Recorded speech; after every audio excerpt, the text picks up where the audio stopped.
వైఎస్ఆర్ కళ్యాణమస్తు వైఎస్ఆర్ షాదీ తోఫా పథకాల లబ్ధిదారుల అకౌంట్లలో AP CM YS Jaganmohan Reddy 38.18 కోట్ల ఆర్థిక సాయాన్ని జమ చేశారు.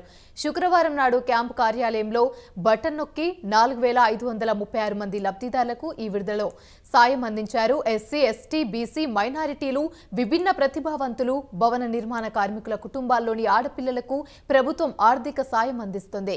2022 అక్టోబర్ మధ్య నుంచి డిసెంబర్ మధ్య త్రైమాసికంలో పెళ్లైన వారిని లబ్ధిదారులుగా ఎంపిక చేశారు.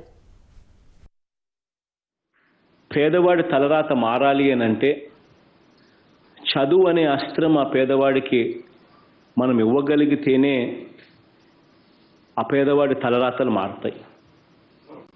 ఇది గట్టిగా నమ్మిన ప్రభుత్వం మనది. అందుకనే పేదవాడి మీద పెట్టే ప్రతి రూపాయి కూడా,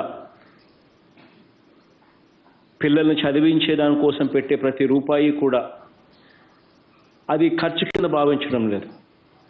అది పిల్లలకి ఇచ్చే ఒక ఆస్తి కింద, రేపొద్దున వాళ్ళ జీవితాలు బాగుపడడానికి ఇది ఉపయోగపడాలి అని తపన తాపత్రయంతో ఆ పిల్లల కోసం ఆ కుటుంబ సభ్యుడిగా, ఆ కుటుంబంలో ఉన్న ఆ తల్లులకు ఒక మంచి అన్నగా, ఒక మంచి తమ్ముడిగా ఆ కుటుంబ సభ్యులకు అండగా నిలబడే కార్యక్రమం